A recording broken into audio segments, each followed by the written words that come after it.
Ayo guys, teman-teman disuruh masuk ke Google Meet ya. Maaf banget, ini kita tiba-tiba pindah ke Google Meet.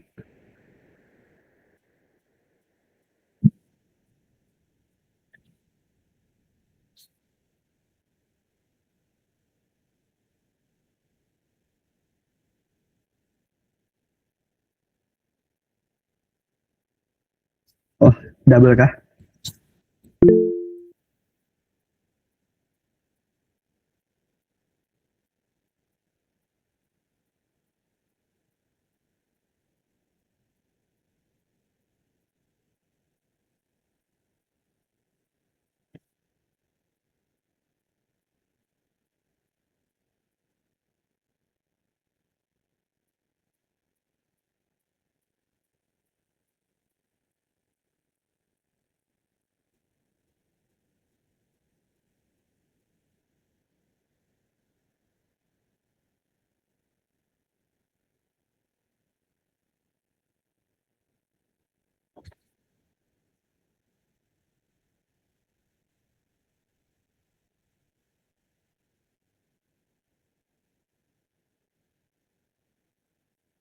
Eh,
Orang ini masih di Discord nih. beberapa masih di Discord. Oh ya, tapi katanya di Jimit udah rame juga, coy. Udah 50. Ini 57 coy, 58.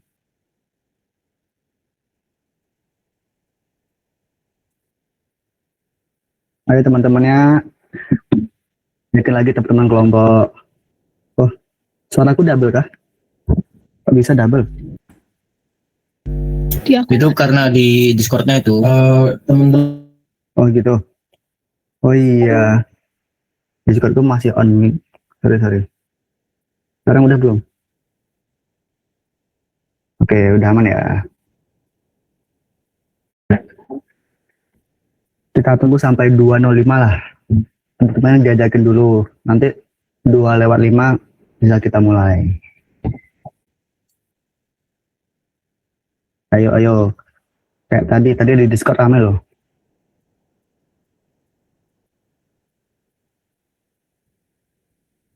Ya, mengingatkan nanti ketika kita udah mulai forum, teman-teman bisa mulai ngerangkum juga ya. Itu sebagai penugasan juga. Nanti akan di-upload ke Google Form yang akan disediakan oleh para cakom. Jadi harapannya ya teman-teman bisa paham lah tentang materi yang disampaikan. Pesanku, jangan dilihat dari siapa yang menyampaikan, tapi lihatlah apa yang mereka sampaikan gitu.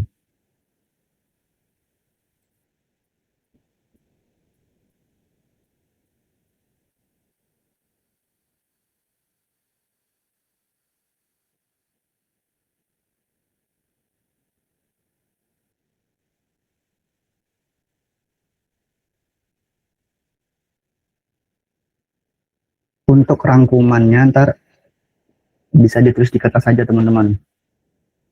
Tadi kan ketentuannya itu minimal satu paragraf. Satu paragraf itu 5 baris. Ntar bisa di kertas folio.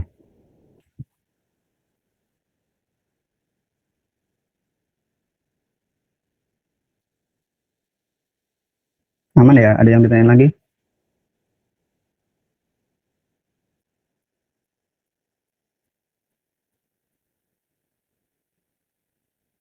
Dapat, nanti kami kirim kok PPT-nya. Tenang aja. Tapi di luar dari itu ya, teman-teman harus mendengarkan apa yang disampaikan. Karena PPT itu cuma poin-poin doang. Jadi inti dari materi ya berupa penyampaian langsung dari para pemateri. Untuk deadline ya 1 kali 24 jam. Jujur aku juga belum tahu untuk deadline. Kita nunggu dari Cakom aja.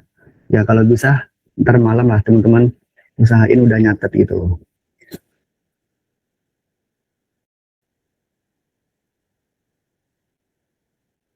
Apalagi nih, apalagi. Oke, sama-sama.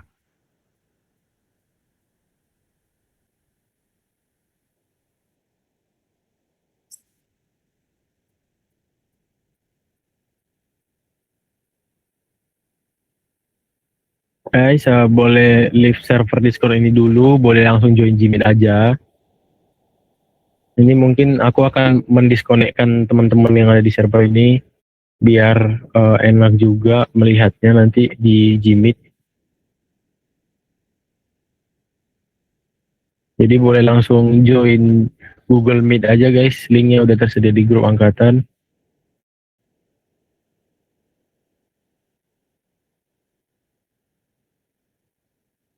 Untuk penugasan, tadi kan udah aku bilang kan, untuk minimal itu satu paragraf. Satu paragraf terdiri dari 5 baris. Ya kalimatnya menyesuaikan dari baris yang kalian tulis.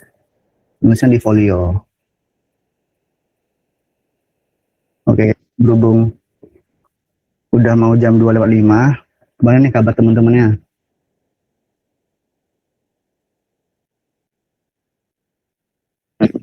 Ini nanti para ketua kelompok yang akan mempertanggungjawabkan teman-temannya nih.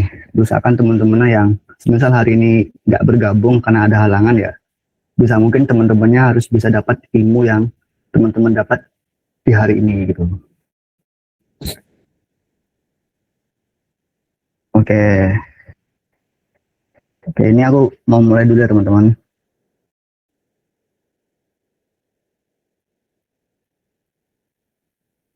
Untuk pemateri siap?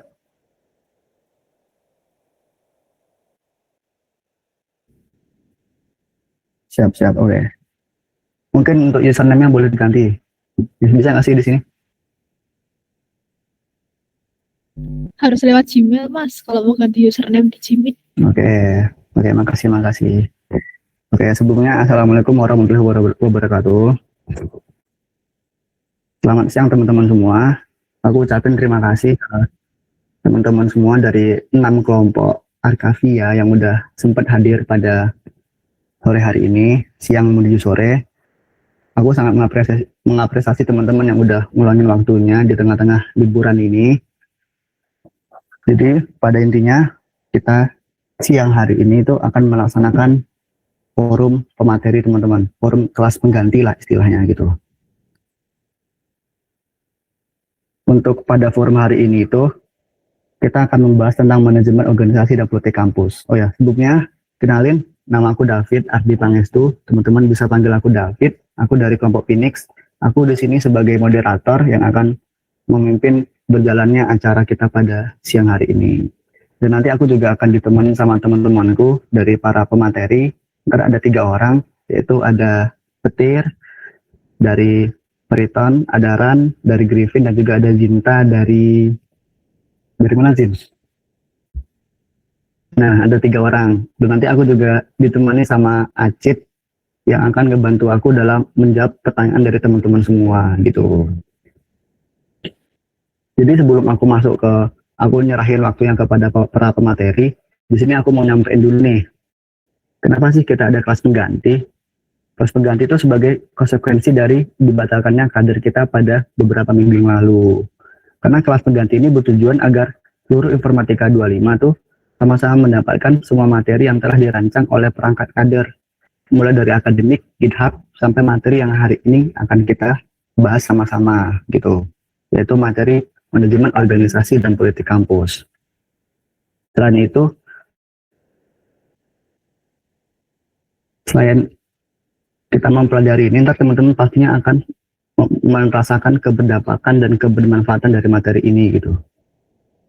Oke. Mungkin selama 1 jam ke depan kita semua akan bareng di dalam Google Meet ini. Forum ini bersifat formal, tapi teman-teman bisa sangat santai dalam menyampaikan pendapat. Jadi bebas saja kita di sini diskusi, karena pada dasarnya kalau kita membahas tentang politik kampus tuh harus berupa pengalaman ya. Jadi teman-teman bisa lah sering-sering pengalaman kita selama berorganisasi jika punya gitu. Sangat santai teman-teman, bebas di sini. Oke, mungkin untuk mempersingkat waktu, silakan deh para pemateri memperkenalkan diri terlebih dahulu. Boleh kepada Ran, Petir, dan Cinta. Waktu dan tempat saya persilahkan. Halo semua.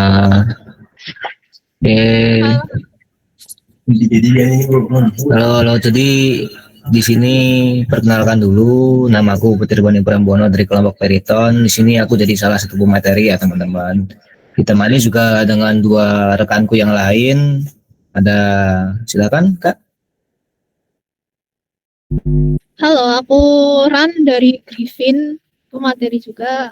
Dan satu lagi rekan kami, silahkan. Halo, aku Zinta dari gugus Ancar. Oke, ini teman-teman pemateri udah memperkenalkan diri. Mungkin silakan, boleh dari siapa dulu?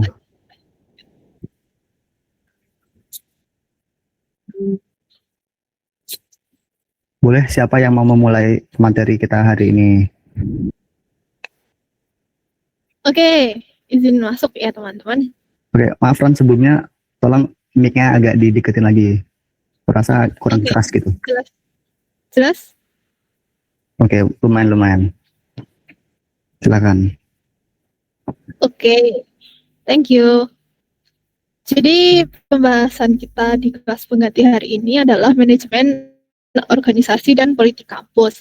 Nah, untuk pemateri seharusnya itu ada Kak Didi dari Angkatan 22 Informatika yang juga menjabat sebagai Wakil Ketua BMKM atau Wapres 2025 di Kabinet Cinta kita. Cuman karena ini kelas pengganti, jadi aku, Petir, dan Zinta akan menggantikan beliau. Nah, untuk pembahasan pertama itu sebagai fundamentalnya, sebagai dasarnya itu ada tentang Tridharma. Bisa di next Mas, itu nanti akan disampaikan oleh Petir. Silakan.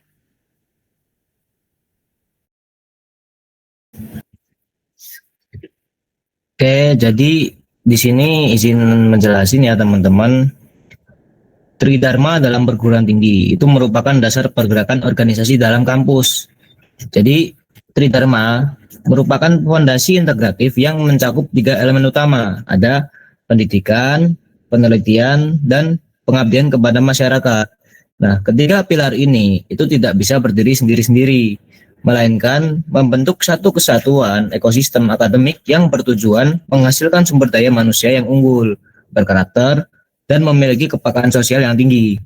Nah, lalu bagi organisasi mahasiswa, Tridharma bukan sekedar kewajiban administratif aja, tapi kompas moral juga yang mengarahkan kemana energi, waktu, intelektual, dan mereka tuh harus diarahkan dan dicurahkan selama masa studinya. Nah, implementasi Tridharma menuntut kerjasama yang sinergis antara dosen sebagai pendidik dan mahasiswa sebagai subjek pembelajaran yang aktif. Nah, ini nih. Jadi yang pertama itu ada pendidikan, saya akan jelaskan pendidikan, yaitu adalah transformasi intelektual dan karakter. Pilar pertama, berfokus pada pembentukan kompetensi akademik dan profesional mahasiswa melalui proses belajar mengajar yang terstruktur. Dalam pandangan yang lebih luas itu biasanya pendidikan di perguruan tinggi itu bukan hanya tentang transfer pengetahuan dari dosen ke mahasiswa, tapi juga tentang pengembangan kemampuan berpikir kritis, kreatif, serta kecakapan dalam memecahkan masalah. Mahasiswa itu diharapkan tidak hanya menjadi konsumen ilmu, tapi juga aktor yang aktif dalam melakukan pembelajaran dan pencarian kebenaran ilmiah untuk menjadi intelektual yang berbudaya. Dan yang kedua ada penelitian, itu sebagai inovasi untuk kemajuan bangsa. Nah, dharma kedua ini adalah penelitian dan pengembangan yang mewajibkan seluruh sivitas akademika, termasuk mahasiswa, untuk terlibat aktif dalam kegiatan ilmiah guna menghasilkan pengetahuan baru, teknologi, atau seni yang bermanfaat. Nah, penelitian menjadi alat bagi mahasiswa untuk menjawab tantangan zaman dan memberikan solusi atas berbagai permasalahan masyarakat melalui metode yang sistematis dan objektif. Lalu dalam struktur organisasi mahasiswa, fungsi ini seringkali diterjemahkan ke dalam departemen riset, kajian strategis, atau keilmuan yang bertugas menganalisis isu-isu aktual dengan pendekatan data dan teori yang kuat. Di sini, keterlibatan mahasiswa dalam penelitian juga memperkuat budaya literasi dan integritas akademik. Dengan melakukan riset, mahasiswa belajar untuk bersikap jujur dan menyajikan data, serta bertanggung jawab atas temuan mereka. Dan dalam menjaga etika ilmiah, hal ini sangat krusial dalam dunia politik kampus, di mana setiap kebijakan atau aksi pergerakan mahasiswa harus didasarkan pada kajian yang matang, evidence-based movement, dan bukan sekedar didorong oleh asumsi emosional atau kepentingan pragmatis sesaat. Penelitian mahasiswa, baik dalam bentuk skripsi maupun publik jurnal, ya merupakan kontribusi nyata terhadap perkembangan ilmu dan pengetahuan nasional, seperti itu. Lalu yang poin terakhir, pengabdian kepada masyarakat, ini adalah manifestasi nyata dari intelektualitas. Di pilar ketiga ini, pengabdian kepada masyarakat merupakan muara dari dua pilar sebelumnya. Jadi alias tempat berkumpulnya nanti dua pilar sebelumnya itu nanti hasil akhirnya adalah pengabdian kepada masyarakat. Nah, ilmu yang didapat di ruang kelas dan inovasi yang dihasilkan dari laboratorium itu harus dapat dirasakan manfaatnya secara langsung oleh masyarakat luas demi kepentingan dan kesejahteraan kualitas hidup. Seperti itu, teman-teman. Lalu bentuk pengabdian ini bisa dibilang sangat beragam lah, mulai dari program kuliah kerja nyata atau KKN, pelatihan digital untuk UMKM, penyuluhan kesehatan, hingga program pengabdian mandiri yang diinisiasi oleh organisasi mahasiswa. Jadi bentuknya dari pengabdian masyarakat itu sangat banyak, teman-teman. Mungkin bahkan dari yang sekarang ini teman-teman kedepannya bisa menemukan cara baru lagi dalam melaksanakan pengabdian kepada masyarakat ini. Seperti itu.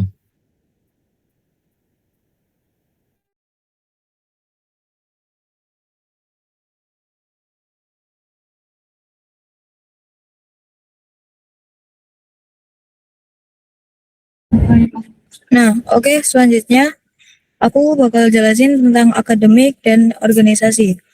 Tadi udah dijelasin sama Petir tentang Tridharma, yang mana Tridharma itu menjadi prinsip atau kewajiban moral dan akademik kita sebagai mahasiswa.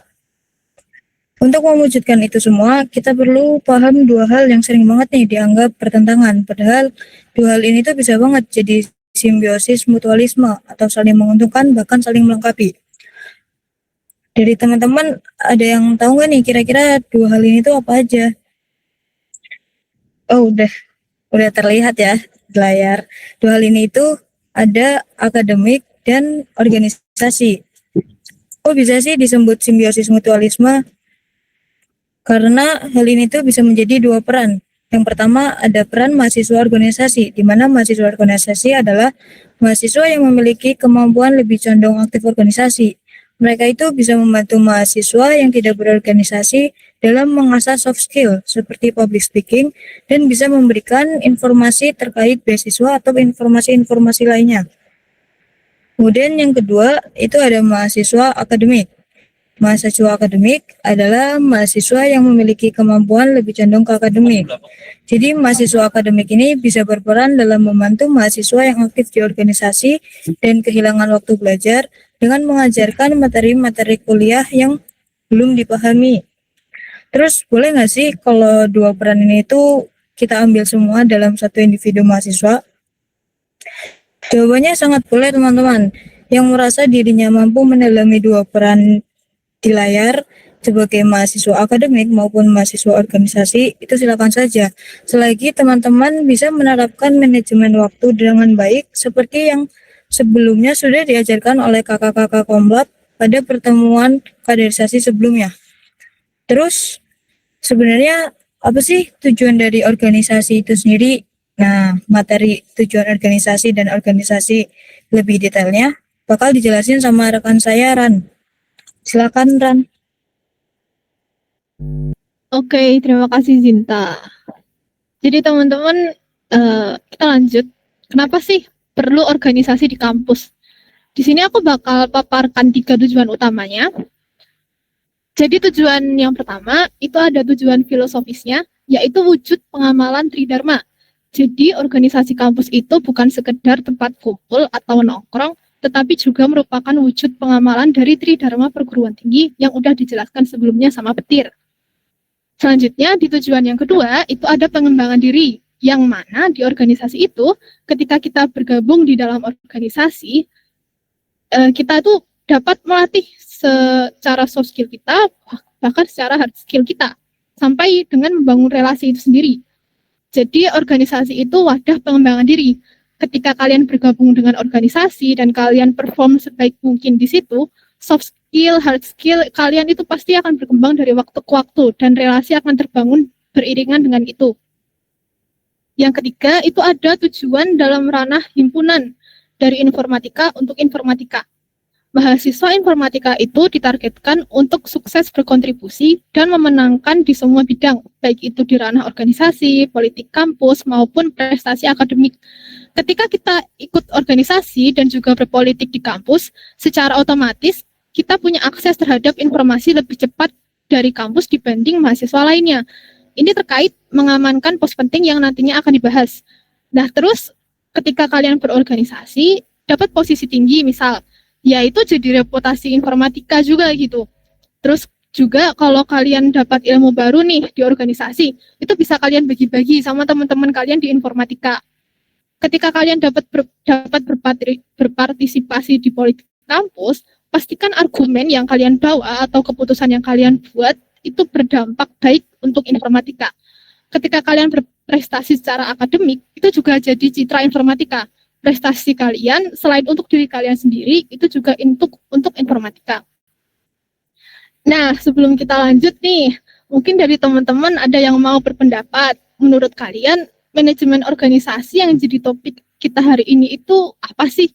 Boleh nih, misal manajemen artinya apa, organisasi apa, terus digabung. Boleh nih ada yang mau berpendapat nggak? Ayo, boleh dong. Satu orang yang berpendapat tentang apa itu manajemen organisasi, apa bahkan apa sih manajemen organisasi itu gitu. Boleh deh. Perasa teman-teman pasti ada yang paham sih tentang manajemen organisasi. Oke, teman-teman, kami persilakan untuk pendapat di sini. Langsung ambil aja Pak.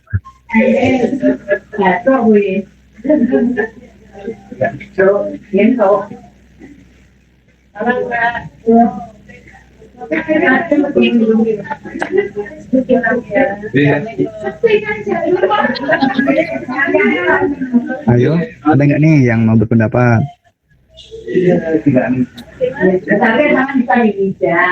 Oke, kalau nggak ada mungkin langsung aja Ran. Oke, ya boleh. Jadi teman-teman, next dulu Mas, slide-nya Mas.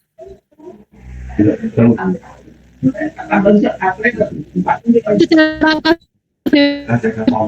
sendiri, manajemen organisasi itu adalah usaha-usaha atau langkah-langkah atau cara teknis yang digunakan untuk mengelola sebuah organisasi atau himpunan untuk mencapai tujuan tertentu.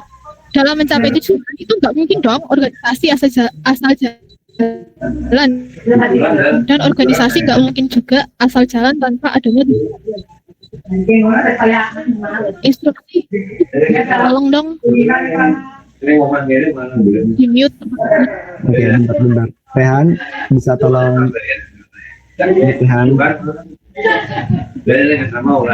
Oke, sudah. Lanjutkan. Oke, terima kasih. Jadi, suatu organisasi itu perlu menentukan tujuan yang akan dicapai dan mengelola sumber daya manusia dalam perjalanan menuju tujuan tersebut.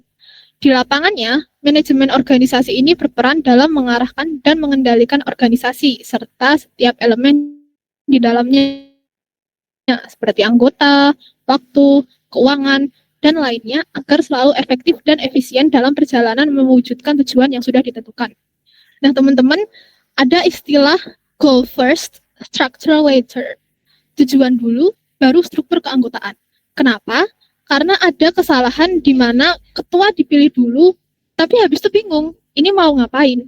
Sehingga alur yang benar itu seharusnya adalah menentukan tujuan terlebih dahulu, kita lihat, kita perlu ngapain, dan kita kepentingannya itu apa aja.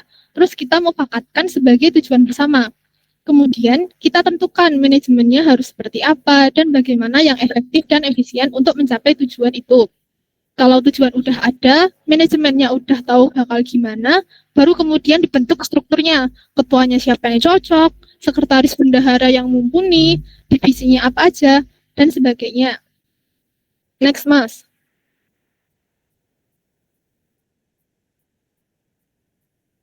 Lebih lanjutnya, suatu tujuan utama itu bisa dipecah jadi mini goals sehingga lebih mudah dicapai dengan mengetahui cara apa yang harus dipakai untuk mewujudkan goals tersebut. Di organisasi, teman-teman, ada yang namanya departemen atau divisi, dan setiap dari masing-masing departemen divisi itu pasti punya proker atau program kerja. Proker itu nggak asal dibuat biar departemen atau divisinya ada kerjaan. Pada dasarnya, proker itu punya tujuan yang juga kemudian proker-proker itu nantinya akan dipantau, dilaporkan hasilnya. Kenapa? Karena proker ini termasuk mini goals dari tujuan utama. Kalau proker bisa jalan aman, jaya, sejahtera, tujuan utama pasti bisa dicapai. Nah, dalam memanage departemen atau divisi itu perlu adanya pengelolaan sumber daya manusia. Pengelolaan SDM itu dilakukan untuk bisa menggerakkan tiap-tiap individu yang ada di dalam kelompok, menyatukan berbagai individu dalam kelompok dengan berbagai keahlian dan potensi mereka untuk mencapai tujuan bersama. Contohnya ya di dalam organisasi atau bahkan di angkatan.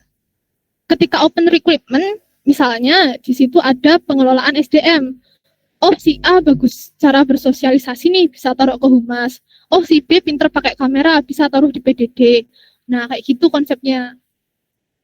Lanjut, ada sifat-sifat yang harus banget dimiliki ketika berorganisasi. Pada dasarnya, itu sifat-sifat positif dalam kehidupan termasuk soft skill, hard skill yang menuai kebaikan untuk diri sendiri dan juga orang lain. Taulah ya, sifat-sifat yang seperti itu tuh apa aja. Soft skill bisa kayak public speaking, problem solving, teamwork. Terus hard skill itu bisa pengoperasian komputer, pengoperasian kamera, dan banyak lagi pokoknya. Ketika kalian jadi pemimpin juga ada sifat yang harus kalian punya kayak bijaksana, adil, dan transparan kayak gitu. Tapi teman-teman, ada sifat fundamental yang harus banget kalian milikin, yaitu jujur dan tanggung jawab. Jujur ini penting, kenapa? Ini untuk membangun kepercayaan, loyalitas, dan sebagai dasar integritas, sehubungan dengan adanya politik praktis seperti uang atau korupsi di dalam organisasi. Selain perihal uang, ketika kita jujur pun kita bisa terhindar dari masalah yang lebih besar atau yang merugikan kita ataupun orang lain gitu. Misal nih, kalian bilang 93% listrik di lokasi bencana sudah menyala kembali, padahal kenyataannya belum. Nah, kebohongan kalian itu justru akan membawa kalian ke masalah. Orang akan menghardik kalian, orang juga akan mengkritik kinerja kalian dan organisasi kalian, dan itu kan jatuhnya merugikan mereka yang jujur tuh. Terus tanggung jawab nih. Ini juga penting banget. Kenapa? Tanggung jawab kalian terhadap tugas atau posisi yang kalian dapat di organisasi itu akan memperlihatkan profesionalitas kalian, kinerja kalian seperti apa, dan juga mempengaruhi pengembangan karir kalian. Ini juga terkait kenyataan ketika kalian masuk organisasi sendiri. Kalian itu nggak cuma bawa diri kalian sendiri, tapi kalian juga bawa korsa. Korsa di sini itu bukan pakaian ya teman-teman. Kan ada tuh liriknya di Anthem Informatika, di dalam korsa informatika. Nah, korsa di sini itu adalah jiwa korsa. Kalau di pelatihan kedisiplinan militer yang pernah aku ikutin, korsa itu gampangnya komandan satu rasa. Jiwa korsa itu semangat kebersamaan, kekompakan, dan solidaritas kuat antar anggota di dalam suatu kelompok yang menjaga, menolong, setia, dan korban untuk kepentingan bersama. Jakjur biru yang dipakai informatika itu merupakan wujud fisik dari jiwa korsa ini. Nah, kehormatan diri kalian dan kehormatan korsa yang kalian bawa itu harus banget dijaga. Caranya dengan apa? Ya dengan tanggung jawab. Jangan sampai nama informatika jelek karena ada orang informatika yang nggak tanggung jawab dengan tugasnya di organisasi kampus. Ibarat kalau kamu mau maju jadi Hokage dari klan Uzumaki, Terus kamu bikin kebijakan tanam sawit untuk energi terbarukan, tapi nggak bikin kebijakan reboisasinya. Duar, bencana alam tuh. Orang-orang pasti bakal menghardik kalian. Ih, Hokage-nya nggak bener. Tapi selain itu, orang-orang juga pasti bakal mikir, oh orang Uzumaki kayak gini ya kalau mimpin, parah. Kayak gitu. Oke, next.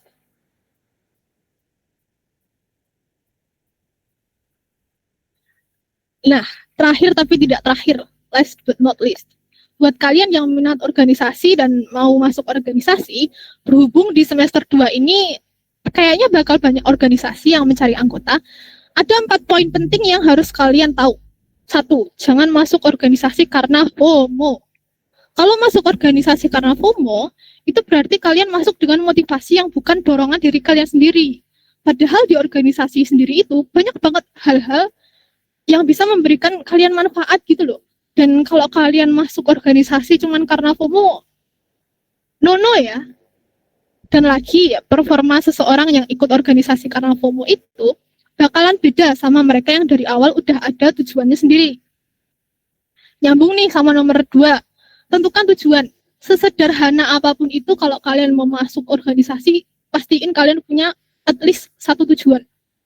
Kalau dari Kak Didi kemarin, contohnya itu beliau dulu logatnya masih ngapak banget, dan akhirnya beliau memutuskan untuk ikut organisasi, yaitu PMKM, untuk memperbaiki public speaking beliau.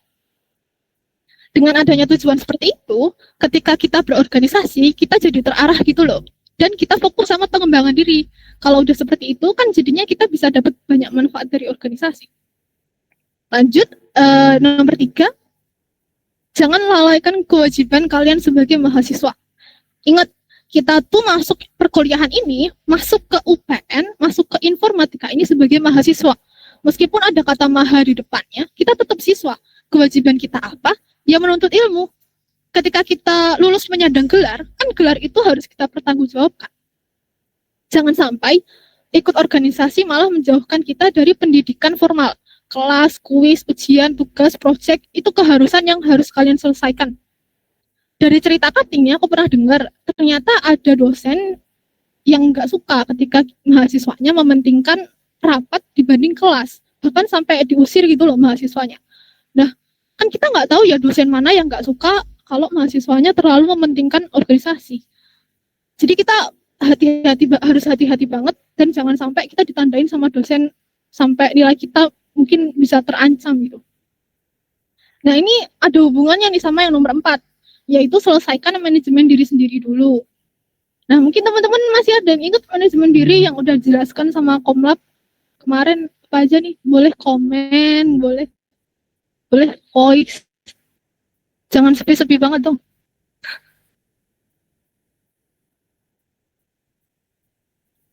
Satu, 2.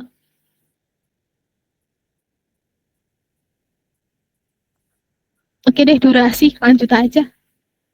Oke, lanjut. Jadi manajemen diri itu termasuk syarat masuk organisasi ya teman-teman. Sebelum melangkah untuk mengelola organisasi yang besar, seorang mahasiswa itu harus selesai dengan manajemen dirinya terlebih dahulu. Seseorang harus mampu mengelola waktu dan prioritas pribadinya sebelum ia layak diberi tanggung jawab mengelola kepentingan orang banyak.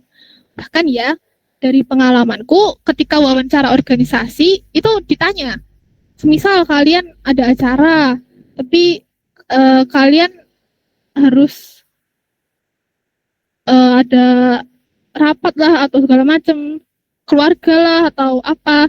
Nah, itu apa yang bakal kalian pentingkan terlebih dahulu.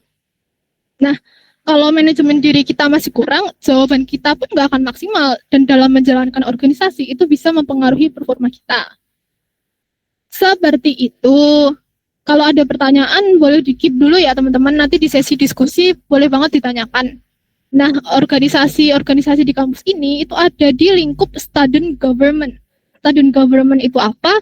Langsung saja, Zinta, let's go. Oke, kembali lagi sama saya. Tadi udah dijelasin ya samaran tentang organisasi, dari tujuan organisasi, sifat-sifat dalam berorganisasi, apa aja sih yang perlu diperhatikan ketika kita mau berorganisasi, dan lain-lain. Teman-teman tahu nggak nih kalau di UPN Veteran Yogyakarta itu banyak banget organisasi mahasiswa. Lalu gimana sih dengan sistem pengelolaannya? Nah, di materi ini kita akan bahas tentang student government. Student government itu apa sih? Student government adalah sistem pemerintahan kampus. Di UPNVY sendiri, sistem pemerintahannya mengadopsi konsep trias politika seperti negara kita. Ya, trias politika itu berarti terdapat 3 bagian kekuasaan. Yang pertama ada eksekutif atau pelaksana, yang kedua ada legislatif, dan yang ketiga ada yudikatif. Kita bahas satu persatu dari yang pertama, yaitu legislatif. Legislatif yaitu bertugas mengeksekusi kebijakan. Bagian legislatif itu terdapat beberapa tingkatan. Yang pertama ada tingkat universitas, seperti BMKM, Badan Eksekutif Mahasiswa Keluarga Mahasiswa. Kemudian tingkat fakultas ada BEMF atau Badan Eksekutif Mahasiswa Fakultas. Dan yang ketiga ada tingkat jurusan atau prodi seperti HIMA, HMJ, HMPS. Kemudian yang kedua ada bagian lembaga legislatif atau pengawas. Di tingkat univ ada DPMKM dan di tingkat fakultas ada DPMF. Itu DPMF itu dimiliki oleh 3 fakultas yaitu FTI, FISIP, dan FIB. Dan yang ketiga ada lembaga yudikatif. Namun secara fisik atau dalam bentuk organisasinya, lembaga yudikatif di UPN Veteran Yogyakarta sendiri itu belum ada. Karena fungsi idealnya itu kan mengadili sengketa antar lembaga, menafsirkan undang-undang mahasiswa, dan menangani pelanggaran aturan. Sedangkan di UPN sendiri itu tidak ada mahasiswa yang memiliki latar belakang hukum. Jadi kayak nggak mungkin dong tiba-tiba anak informatika yang biasanya menghadapi laptop, atau anak tambang yang biasanya turun ke bukit, naik ke bukit, itu untuk menyelesaikan masalah konflik tentang hukum tanpa latar belakang yang mereka miliki. Makanya di UPN sendiri itu tidak ada. Kemudian di luar sistem trias politika ada juga, bisa di next mas slide-nya. Ada juga contohnya seperti UKM. UKM sendiri itu sebenarnya suatu organisasi yang tidak masuk dalam sistem politik trias politika. Nah, UKM sendiri itu masuknya ke otonom, semi otonom atau organisasi yang punya kekuasaan di luar himpunan, tetapi tetap dalam pengawasan himpunan. Kalau UKM sendiri itu pengawasannya langsung dari rektorat, bukan dari himpunan. Sedangkan kalau dari himpunan sendiri itu ada contohnya seperti perangkat kader. Jadi perangkat kader itu sebuah kepanitiaan dalam sebuah prodi itu diawasi oleh himpunan. Nah, kepanitiaan itu juga termasuk salah satu dalam organisasi yang semi otonom. Nah, kemudian sistem pemerintahan di UPN Veteran Yogyakarta sendiri itu menganut himpunan sentris. Apa sih himpunan sentris itu?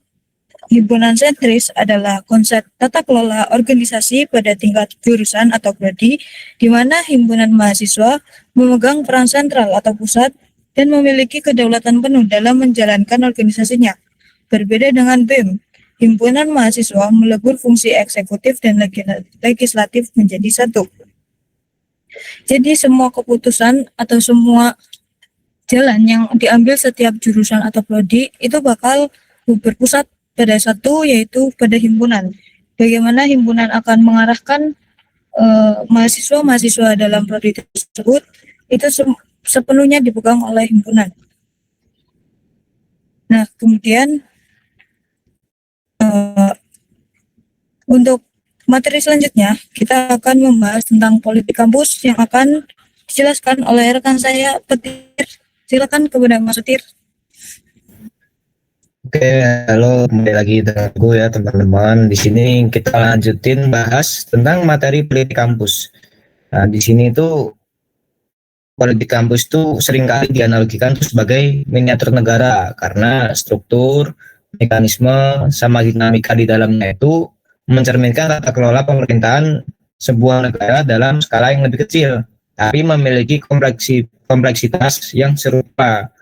Nah, konsep ini itu didasarkan pada prinsip student government yang tadi sudah jelasin, di mana mahasiswa diberikan kedaulatan penuh untuk mengatur urusan rumah tangga organisasinya sendiri melalui lembaga-lembaga yang meniru sistem pembagian kekuasaan atau res politika. Nah, hal ini bertujuan untuk menciptakan keseimbangan kekuasaan serta memberikan pendidikan politik praktis yang sehat bagi mahasiswa sebelum terjun ke dunia pengabdian yang lebih luas. Nah, di sini tuh politik kampus sebagai miniatur negara itu adalah usaha atau cara untuk memperjuangkan dan mempertahankan kepentingan yang kita punya di kampus. Jadi semisal kita punya kepentingan A, kita punya kepentingan B, tapi kita sendiri tidak bisa langsung mengimplementasikan itu, tidak bisa langsung mencapai hal itu. Nah, disinilah politik kampus itu bekerja. Nah, di sini juga politik kampus itu diperlukan untuk mencapai suatu posisi strategis sehingga memperoleh kekuasaan baik akan informasi atau menyelesaikan konflik. Nah, balik lagi nih, seperti yang tadi dibilang sama Siran. Semua yang diperjuangkan harus kepentingan informatika. Semua yang dilakukan untuk memberikan manfaat bagi informatika. Semua yang didapat harus bisa dikembalikan ke informatika. Nah, di sini nih salah satu kuncinya juga perbaikan negara yang jelek itu bisa dimulai dari lingkungan kampus. Kualitas negara itu terlihat dari kualitas mahasiswanya, karena mahasiswa adalah calon penerus pengelola negara atau bisa disebut agen perubahan. Nah, di sini implementasinya sistem res politika dalam organisasi mahasiswa.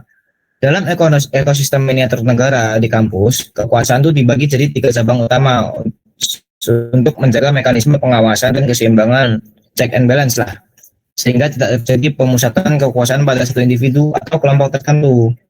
Itu yang tadi seperti government, student government ya. Yang pertama tuh ada tadi lembaga eksekutif, lembaga legislatif, dan lembaga yudikatif seperti yang tadi disebutkan. Nah, di sini mahasiswa sebagai agen perubahan dan kekuatan kontrol sosial menempatkan mahasiswa bukan sekedar sebagai objek pendidikan, tapi sebagai subjek politik yang aktif dan kritis.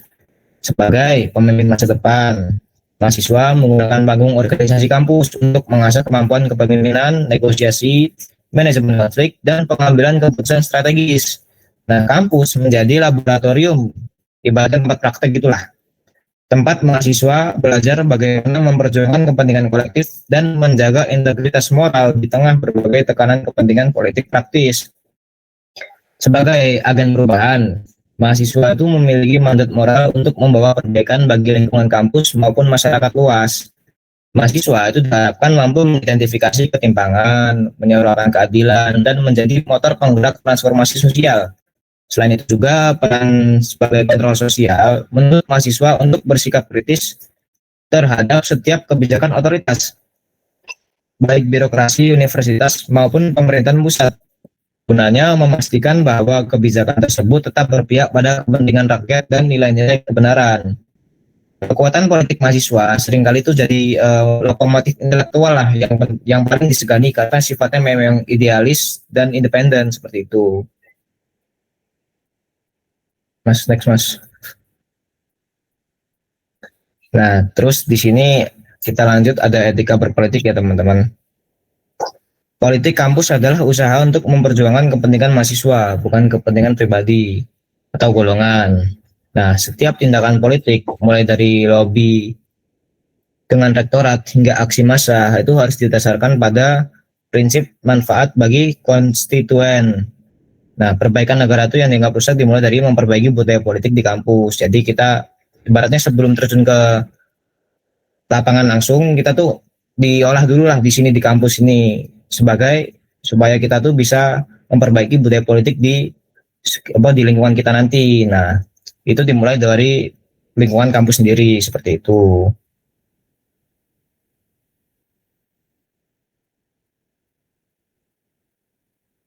Terus di sini manajemen etika berpolitik ini juga menjalankan roda organisasi di dalam miniatur negara kampus dan memerlukan lebih dari sekedar semangat.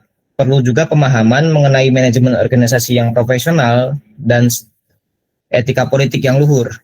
Manajemen organisasi itu didefinisikan sebagai langkah teknis dalam mengelola sumber daya, terutama manusia, gunanya untuk mencapai tujuan tertentu yang telah disepakati bersama.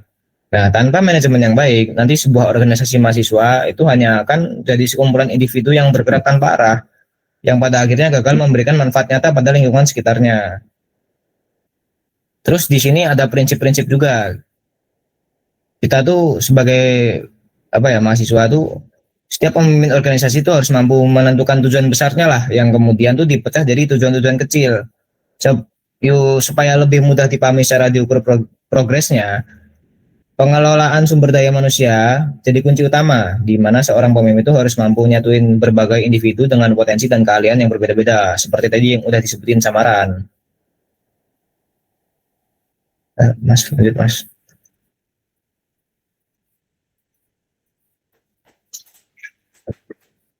Nah, di sini ada pos-pos penting di dalam PMKM. Di sini tuh yang pertama ada advokasi dan kesejahteraan mahasiswa, PPKI, Kementerian Dalam Negeri, Kemenkoan Pergerakan, analisis isu kampus, dan Kementerian Hubungan Luar. Nah, KM sendiri alias Badan Eksekutif Mahasiswa Keluarga Mahasiswa merupakan lembaga eksekutif tertinggi yang di tingkat universitas itu punya mandat untuk menampung, merumuskan, dan menyalurkan aspirasi mahasiswa dari seluruh fakultas. PMKM itu dipimpin oleh seorang presiden mahasiswa dan wakil presiden mahasiswa yang memimpin sebuah kabinet yang terdiri dari berbagai kementerian dengan tugas-tugas yang spesifik dan krusial. Struktur ini tuh dirancang supaya memastikan bahwa setiap aspek kehidupan mahasiswa itu mulai dari kesejahteraan hingga pergerakan politik dapat tertangani secara profesional. Nah, di sini presiden dan wakil presiden mahasiswa itu sebagai kepemimpinan puncak ya, adalah ujung tombak organisasi yang memegang otoritas tertinggi dalam menjalankan visi dan menjaga stabilitas organisasi. Presma sendiri bertindak sebagai representasi resmi seluruh mahasiswa universitas dalam interaksi dengan pihak rektorat maupun pihak luar kampus. Tanggung jawab utamanya adalah memastikan bahwa kabinet yang dipimpinnya itu bekerja secara terpadu untuk mencapai target-target strategis yang telah ditetapkan dalam periode kepengurusannya. Nah, Wapresma sendiri berperan sebagai pendamping utama yang menduduki jabatan tepat di bawah Presiden. Fokus utamanya Wapresma itu adalah pada koordinasi internal kabinet, memastikan komunikasi antar kementerian berjalan lancar, serta mengawasi kualitas administrasi dan pelaksanaan program kerja. Wapresma juga itu memegang mandat untuk menggantikan peran Presiden apabila yang bersangkutan berhalangan hadir dalam menjalankan tugas-tugas organisasi.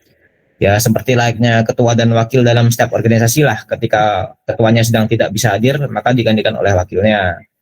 Seperti itu. Lalu ada Kementerian Advokasi dan Kesejahteraan Mahasiswa, ini Adkesma, adalah jantung fungsi pelayanan BMKM kepada konstituennya.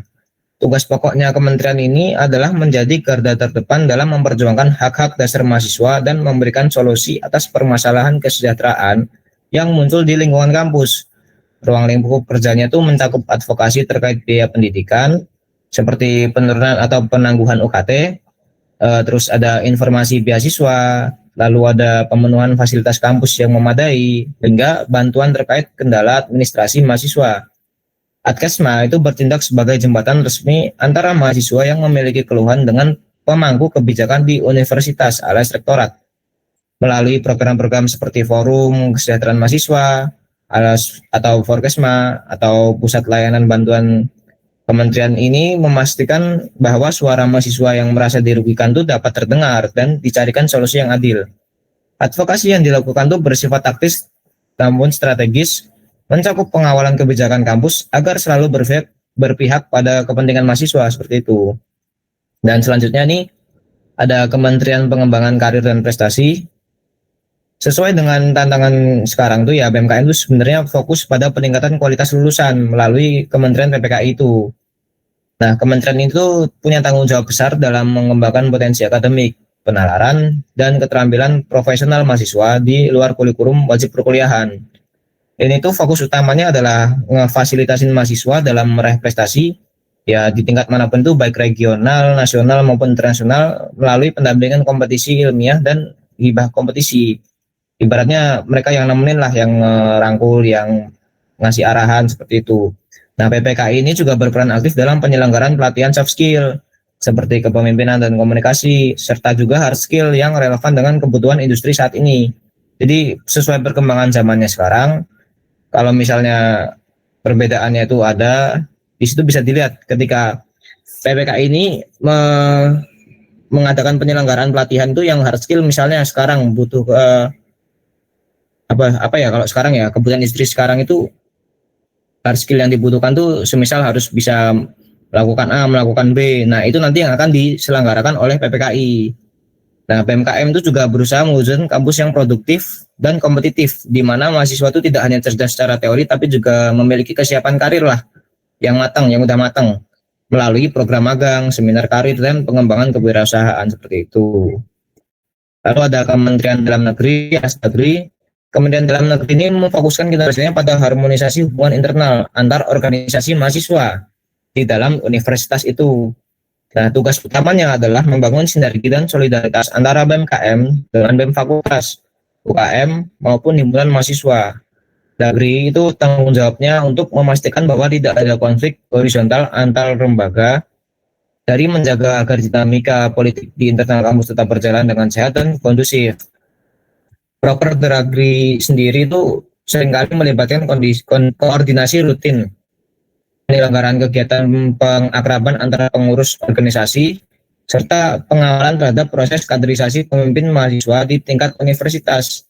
Dengan adanya kementerian ini, diharapkan terciptanya sebuah keluarga mahasiswa yang solid, di mana setiap elemen itu dapat saling mendukung dan demi kemajuan alma mater. Lalu ada Kementerian Hubungan Luar. Berlawanan dengan fokus Dagri ini, sebenarnya Hublu ini tugasnya kebalikannya, untuk membangun dan memelihara jaringan diplomasi dengan pihak-pihak di luar lingkungan universitas. Hal ini tuh mencakup hubungan kerjasama dengan BEM dari universitas lain, terus keikutsertaan dalam aliansi BEM nasional seperti BEM SI itu contohnya salah satu, serta komunikasi dengan instansi pemerintah, organisasi non-pemerintah, dan sektor swasta. Hubungan luar juga bertanggung jawab untuk memperluas jangkauan pengaruh mahasiswa universitas di tingkat nasional maupun internasional. Melalui kementerian ini tuh mahasiswa dapat terlibat dalam kegiatan kolaboratif seperti kunjungan kenegaraan ke kantor pemerintahan, aksi kemanusiaan nasional, atau seminar-seminar yang menghadirkan tokoh-tokoh di luar kampus untuk memperluas wawasan mahasiswa itu. Next mas. Nah, dari kita udah bahas yang BMKM, sekarang kita bahas BMF alias BEM Fakultas. Nah, BEM Fakultas ini memiliki peran yang nggak kalah penting lah dengan BMKM, tapi dengan cakupan yang lebih spesifik dan kedekatan emosional yang lebih kuat dengan mahasiswa di jurusan masing-masing. BEM Fakultas itu bertindak sebagai pelaksana kebijakan di tingkat fakultas dan menjadi jembatan antara kepentingan mahasiswa jurusan dengan kebijakan dekanat serta BEM universitas. Karena mahasiswa di fakultas biasanya itu memiliki lumpun keilmuan yang sama. Isu-isu yang ditangani oleh BEM fakultas itu seringkali itu lebih teknis dan mendalam sesuai disiplin ilmu mereka. Jadi misalnya kita masalah informatika itu ya masalahnya pasti beda dengan masalah teknik industri, masalah sistem informasi seperti itu. Nah, lalu ada dinamikanya juga nih. Dinamika operasional BEM fakultas itu dipimpin oleh ketua dan wakil yang dipilih oleh mahasiswa fakultas tersebut. Ya, seperti yang kemarin pemurah itu. Nah, secara administratif, BEM fakultas ini tanggung jawabnya langsung kepada dekan melalui wakil dekan bidang kemahasiswaan. Tugas utamanya itu mengkoordinasi unit-unit kegiatan mahasiswa di bawah naungan fakultas, termasuk himpunan mahasiswa jurusan, untuk memastikan terciptanya lingkungan belajar dan berorganisasi yang inklusif serta progresif seperti itu. Nah, ini pos-pos pentingnya akan saya jelaskan satu-satu. Yang pertama, Departemen Advokasi dan Kesejahteraan Mahasiswa. Di tingkat fakultas tuh Adkesma itu bertindak jadinya sebagai pelayan langsung bagi mahasiswa yang menghadapi kendala akademik yang spesifik. Kayak misalnya permasalahan jadwal kuliah, fasilitas laboratorium yang misalnya tidak mumpuni alias rusak, atau misalnya ada kekurangan, atau hubungan antar mahasiswa dengan dosen. Nah, Adkesma Fakultas juga bertugas memastikan bahwa program bantuan keuangan atau beasiswa dari tingkat universitas dapat terinformasikan dengan baik dan tepat sasaran bagi mahasiswa fakultasnya. Mereka itu seringnya melakukan survei harian untuk mengetahui tingkat kepuasan mahasiswa terhadap pelayanan fakultas. Lalu yang selanjutnya ada Departemen Kajian Strategis atau Kasrat. Kasrat fakultas itu memiliki peran unik dalam membedah isu-isu nasional atau kampus dari sudut pandang keilmuan fakultasnya. Misalnya ada isu ini, isu itu, tapi dari Kasrat ini melihatnya dari sudut pandang keilmuan fakultas kita nih, FTI, Fakultas Teknik Industri. Nah, sebagai contoh, Kasrat di Fakultas Ekonomi nih, contohnya yang lain nih, itu akan mengaji kebijakan ekonomi pemerintah dengan analisis data makro. Sementara Kasrat di Fakultas Kedokteran mungkin akan lebih fokus ke analisis dampak kebijakan kesehatan terhadap masyarakatnya. Nah, Kasrat Fakultas itu bertugas membangun budaya diskusi yang cerdas di kalangan mahasiswa fakultas, sehingga tuh mereka tumbuh menjadi ahli yang tidak buta terhadap kondisi sosial politik. Lalu yang selanjutnya ada humas internal dan humas eksternal. Nah, yang humas internal ini berfokus pada pengelolaan informasi dan penguatan solidaritas di dalam lingkup fakultas sendiri. Tugasnya itu mencakup sosialisasi program kerja BEM fakultas kepada mahasiswa, mengelola media sosial resmi untuk kebutuhan informasi internal, serta menjaga komunikasi dua arah dengan himpunan mahasiswa jurusan agar tetap selaras dengan kebijakan fakultas. Nah, yang selanjutnya itu ada humas eksternal. Ini bertanggung jawab untuk membangun citra positif fakultas di luar lingkungan kampus. Tugasnya itu meliputi menjalin kerjasama dengan pihak luar yang relevan dengan bidang keilmuan fakultas, seperti perusahaan mitra atau instansi pemerintah terkait. Nah, hubungan dengan alumni fakultas juga dijaga oleh humas eksternal ini. Jadi yang ngurusin hubungan dengan alumni fakultas itu ya humas eksternal, serta berkoordinasi dengan BEM fakultas dari univ lain dalam kegiatan lintas institusi. Seperti itu teman-teman. Mas.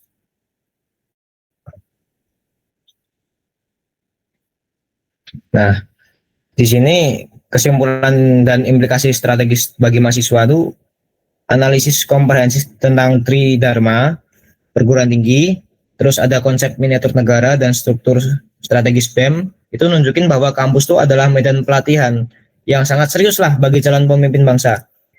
Di sini tuh Tridharma itu memberikan landasan filosofis bahwa setiap langkah mahasiswa itu harus memiliki dimensi pendidikan, riset, dan pengabdian.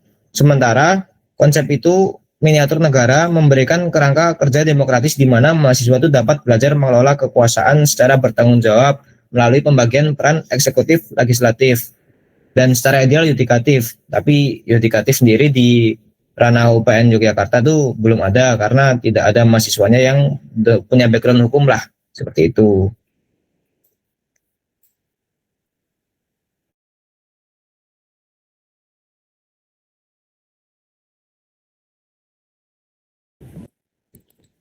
Oke, ini berarti udah nih Mas. Ada lagi nggak tambahan?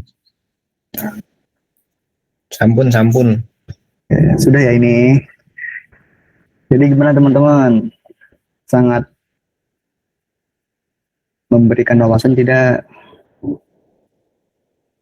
Oke, coba deh ketik satu kalau ini sangat bermanfaat. Oke. Oke.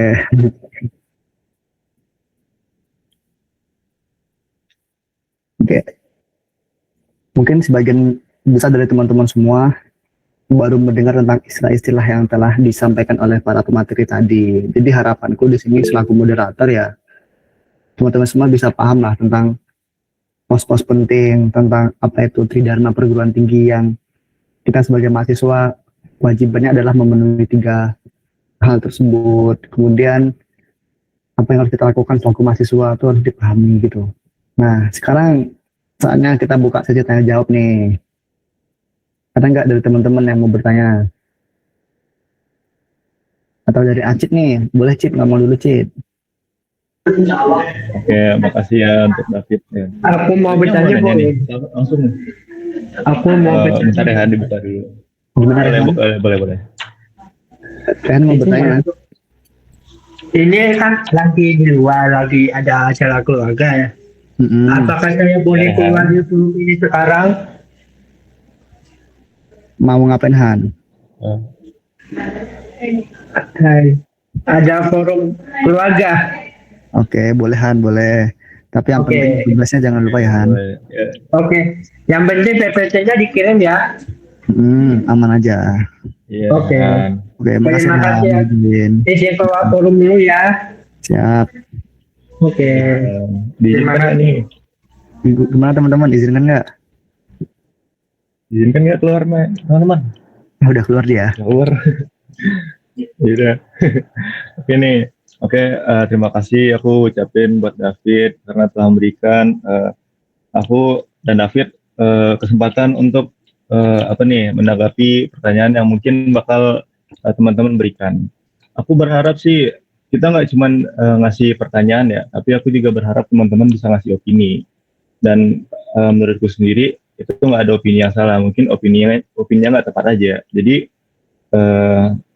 Jadi teman-teman boleh beropini karena kami tuh juga pengen gitu belajar dari teman-teman. Oke, siapa yang mau bertanya nih boleh raise hand atau langsung open mic. Boleh. Ayo. Silakan. Anggap aja rumah sendiri.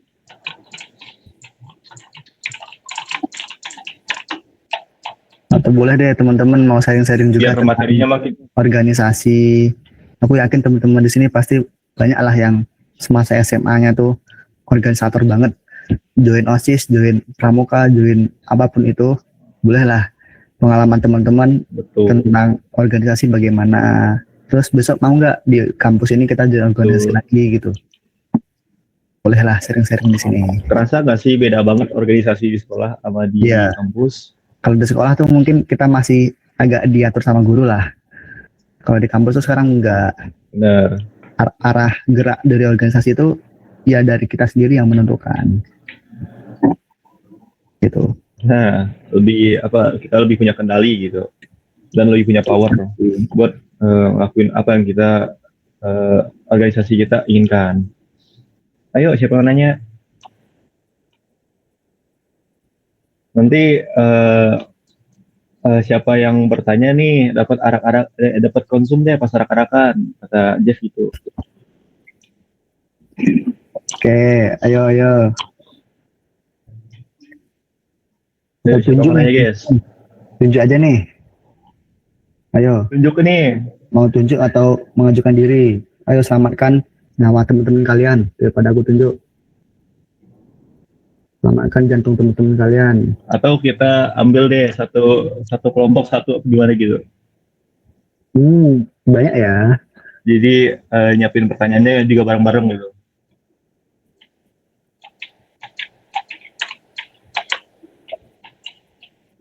Bagaimana Fit? Satu kelompok satu. Kebayangkan sih kelompok Atau kita satu. tunjuk aja. Coba Cid, tunjuk aja Cid. Biar Oke deh. kita ada dua arah buruknya. Tunjuk aja. Cid, coba. Yang namanya paling aneh siapa nih? Mungkin kita tunjuk siapa ya? Nama paling aneh. Enggak ada yang aneh. Kok nama paling aneh? Mungkin nggak ada, aneh, aman semua. Silakan Cid, silakan. Oke, Albert ada nggak di sini Albert? Langsung Albert. Albert ada nggak? Kalau ada Albert, langsung deh open mic. Jangan cakum dong. Ya teman-teman. Jangan kenapa harus aku? Oke. Nah, untuk Albert sendiri, aku pengen kamu nunjuk satu orang gitu. Jadi bukan aku yang nunjuk. Jadi aku nggak disalahin kalau nunjuk orang. Belvan. Kamu nunjuk Belvan. orang. Belvan. Kelas Belvan. Belvan.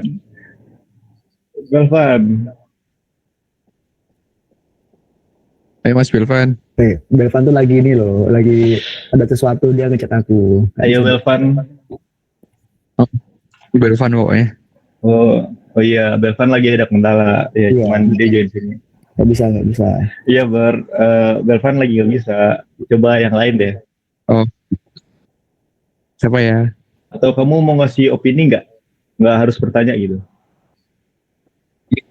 Aja siapa? Absen deh, absen. Apa? Absen. Ini siapa? Zaidan. Ayo Zaidan yo.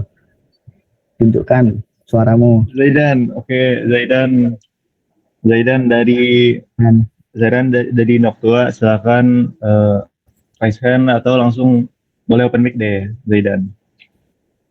Ya Allah, Ya Allah. keluar dia Mas. Ayolah teman-teman, ada nggak nih? Atau aku tunjuk, ntar langsung ngasih kesimpulan.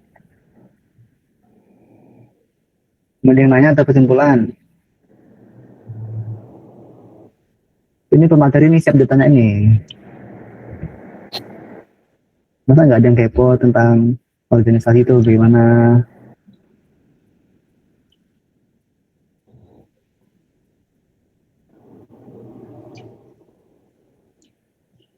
Atau tuh yang chat terakhir tuh Inga Tantrianto Rasya. Boleh deh tuh nanya tuh. Ada nggak pertanyaan? Tidak ada. Tidak ada.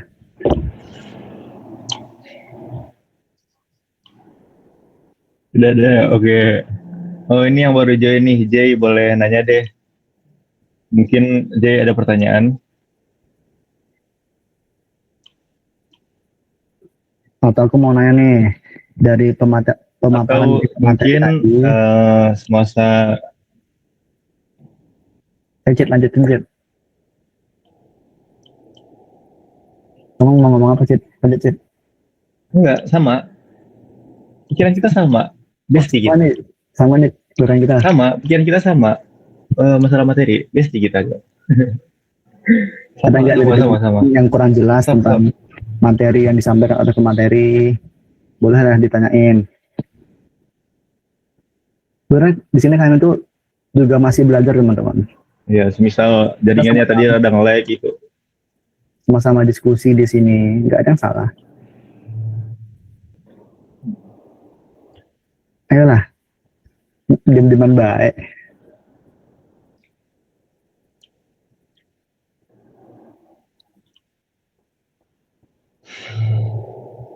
Mau Mungkin gimana? kita boleh nunjuk satu orang deh ya. Ini di bawah kamu nih, Dimas Haryo AJS, boleh deh kasih tunggu. pertanyaan Bastian atau nih, opini atau pendapat gitu tentang Bakhtiar Lazwardi. Tuh ngapain tuh Oke, rasain? Bakhtiar. Silakan Bakhtiar. Kita tepuk tangan dulu ya. Tanya Silakan Bakhtiar. Boleh langsung ngomong. Sebelumnya perkenalkan nama saya Bastian dari Boleh, Periton. asik nih, ada yang tanya.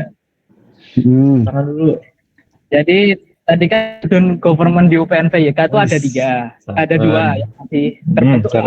Yang pertama itu eksekutif, yang dari UNIF itu ada BMKM, fakultas itu ada BMF, sama jurusan itu ada HIMA dan ya HM dan lain sebagainya lah. Yang kedua itu ada legislatif, ada FMKM, fakultas BPMF, ya itu legislatif. Dan yang ketiga nih harusnya ada yudikatif. Aku mau tanya nih, seharusnya di UPN itu ada nggak lembaga yang yudikatif yang bahwasanya itu harusnya mengawasi atau berhubungan dengan hukum-hukum yang ada di UNIF lah, seperti itu. Terima kasih. Oke, pertanyaan yang sangat bagus nih. Ini mau ketampung dulu atau langsung aku jawab nih Sid? Oke, nice. Gagal loh. Ada yang mau bertanya juga? Kalau bisa menjawab boleh deh. Oke, aku izin menjawab ya, Bakhtiar. Mulanya juga nggak tanya. Gini, ini aku ntar kalau ada yang salah, tolong pemateri kasih ya, masuk interupsi aja lah kalau aku ada yang salah ngomong gitu. Jadi sepemahamanku dan dari aku tanya ke Kati ya, di UN tuh emang ada 3 kekuasaan tes politikal lah, eksekutif, legislatif, dan yudikatif. Tetapi untuk di UPN sendiri itu yang aktif ada organisasi berbentuk fisiknya tuh baru 2, yaitu eksekutif dan juga legislatif. Untuk yudikatif itu sebenarnya di peraturan rektor itu ada bahwa di situ tertulis kalau ada organisasi yang memiliki fungsi sebagai yudikatif atau kehakiman yang tujuannya untuk mengadili sengketa antar lembaga gitu. Jadi sebagai penengah lah intinya dari semua organisasi yang ada di UPN. Itu di peraturan rektor tuh ada. Tapi pada nyatanya per hari ini tuh kita tuh belum ada yang namanya yudikatif ini. Tapi di kabinet sekarang yang kita itu lagi membangun fondasi atau mencanangkan yang namanya yudikatif di UPN. Gimana mereka cara mencanangkannya? Ya, kita tahu kita nggak ada fakultas hukum yang paham tentang hukum-hukum. Kita nggak ada dosen atau guru besar yang berkutat di bidang hukum. Tapi dari cara BMKM yang sekarang tuh, dia tuh membuat wadah kecil dulu di internalnya gitu. Dia membuat wadah yang dimana wadah kecil tersebut entah dikembangkan untuk menjadi yudikatifnya UPN. Sekarang itu namanya tuh apa ya? Lupa gue. Kayak intinya tuh yudikatif yang sekarang tuh baru dicanangkan sama Kementerian Dalam Negeri. Makanya tadi Kementerian Dalam Negeri itu sebagai pos penting. Jadi kalau besok teman-teman mau join KM ya boleh deh ke Kementerian Dalam Negeri. Di Kementerian Dalam Negeri itu baru mencanangkan yang namanya yudikatif ini. Dan lama-kelamaan yudikatifnya akan berkembang gitu. Jadi ada kepelatihan-kepelatihan yang melatih para mahasiswa untuk nantinya paham tentang hukum dan menjadi pengadil atau kehakiman di UPN gitu. Baru dicanangkan gitu. Udah dalam fase pembangunan lah, gitulah Mas Bahtiar. Mana?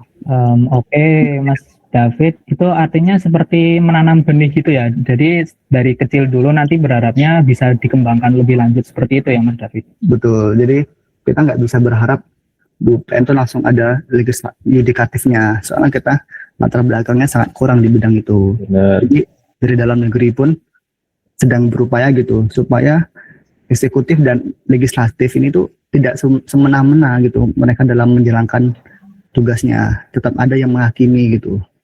Gak mungkin kan eksekutif, tapi untuk sekarang itu yang berperan sebagai yudikatif tuh dari rektorat sendiri.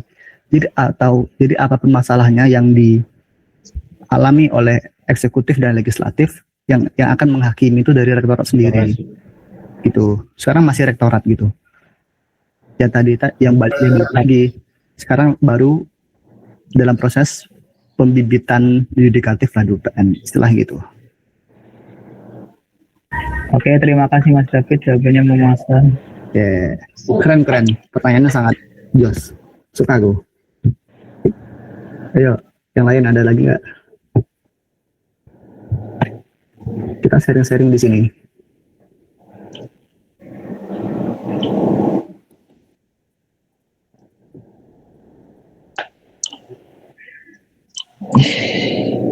Ayo teman-teman, atau ada tambahan nggak dari pemateri tadi yang membawakan student government dari Zinta tadi?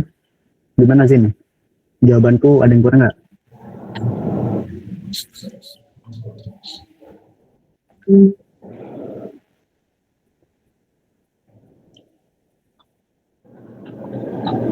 Oh ya, untuk Google Meet kita itu aman teman-teman.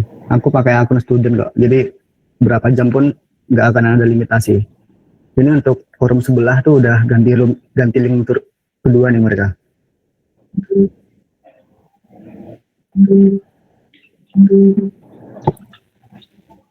Ayo. Silahkan bertanya yuk. Seru nih kalau kita diskusi di sini. Apalagi tentang politik kan. Kita jangan jadi mahasiswa yang buta politik. Ayo, ada yang mau nanya aja? Atau mau ngasih opini nih?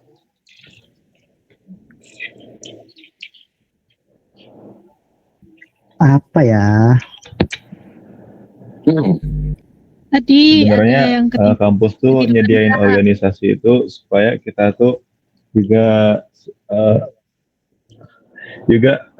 mencetak SDM yang nggak cuman parah nih, nggak nyimak, teman-teman sendiri loh, teman angkatan sendiri loh yang jelasin.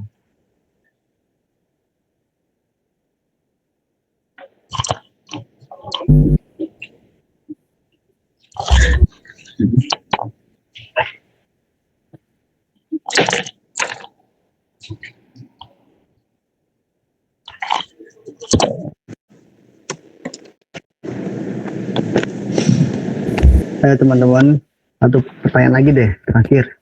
Terus kita Oke. Boleh Ayo, guys. nanya ke ChatGPT aja. Buatkan pertanyaan seputar student government gitu. Boleh nanya. Sebenarnya kampus nih ngebuat organisasi politik ini supaya kita tuh nggak cuman dicetak menjadi SDM yang cuman intelijen doang gitu. Jadi kampus itu pengen kita tuh lebih beraksi atau memberikan dampak lah. Salah satu untuk realisasi dari Tridharma Perguruan Tinggi. Benar dan betul.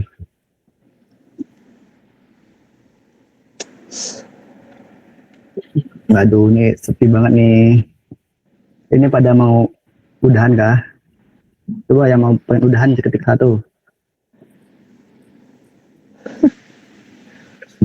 Ayo silakan guys, itu juga pendapat ya. Ya. Jadilah mahasiswa yang punya pendirian. Kalau A, B, B gitu. Menurut teman-teman udah paham semua atau udah cukup nih atau ada yang kurang rasanya? Kalau nggak mau ngomong bisa di kolom chat aja kok. Di kolom chat itu ada di kanan bawah.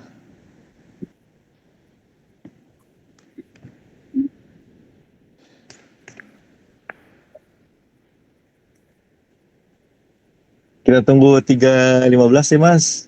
Kalau nggak ada mungkin gimana ya? Ya tutuplah habis itu. Boleh. Oke. Jadi tanya ini terkait opini para teman-teman aja, lebih penting akademik atau organisasi. Oke. Siapa dulu nih yang mau? Boleh deh, Acit gantian yang duluan, ntar aku nambahin. Menurutku sih ya, bisa dong slide-nya yang tadi akademik dan organisasi itu. Bentar. Nah, ini ya.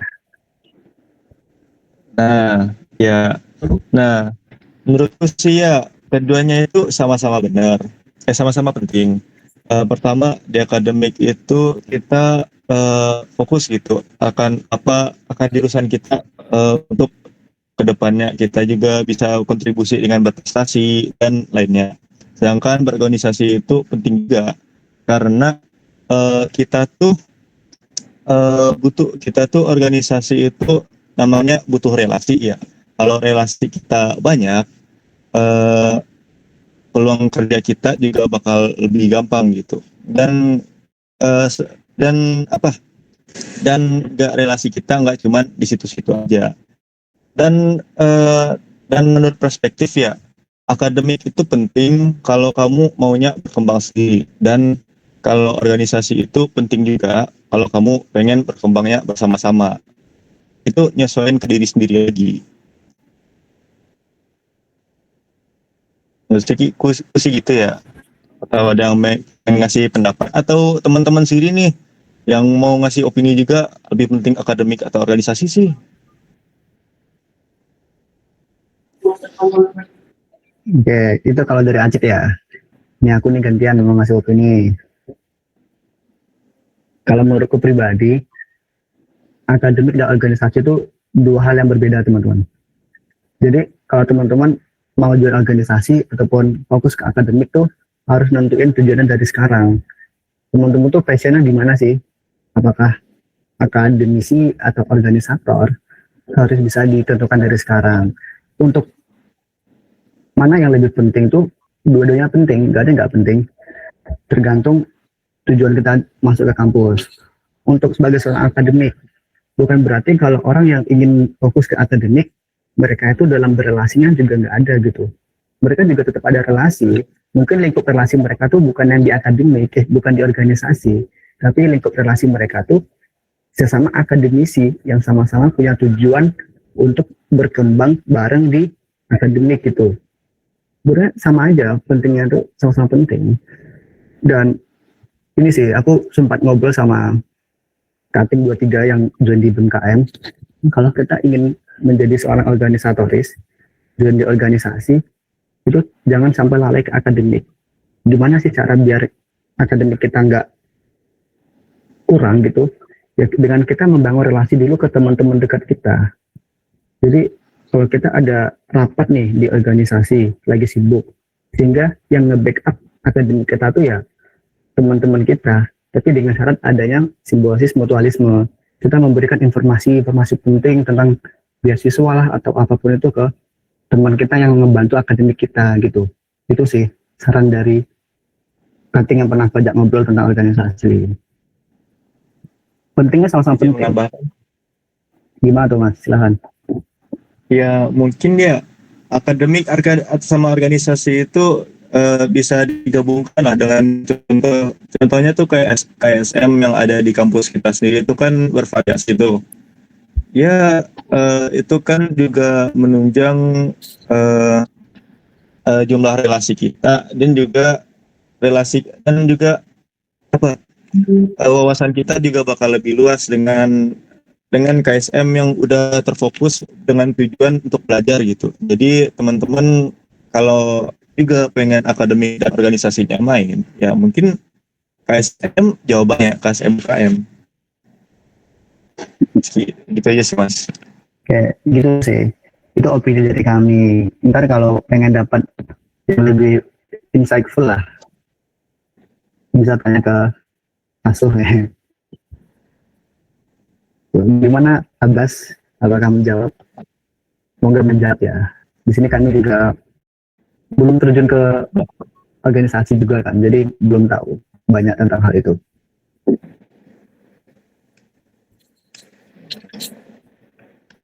Ya, ayo nanti kita sama-sama terjun ke organisasi. Abbas angkat tangan. Oke, silakan Mas.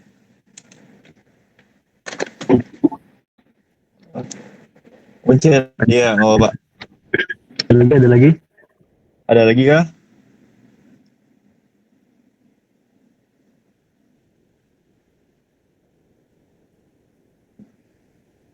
Nanti PPT kayaknya bakal dikirim di grup angkatan ya. Ya. Biar semuanya bisa dapat. Atau enggak mau melalui ketua aja? Ya, ntar kita nunggu arahan Telkom. Mereka mau gimana? Aman aja. Ya, nanti ada jarak.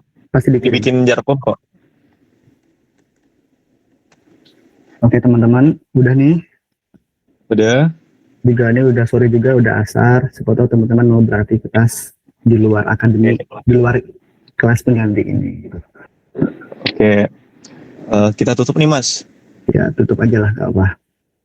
Oke. Sebelumnya kami mohon maaf jika ada kesalahan atau juga yang disengaja ataupun tidak disengaja gitu.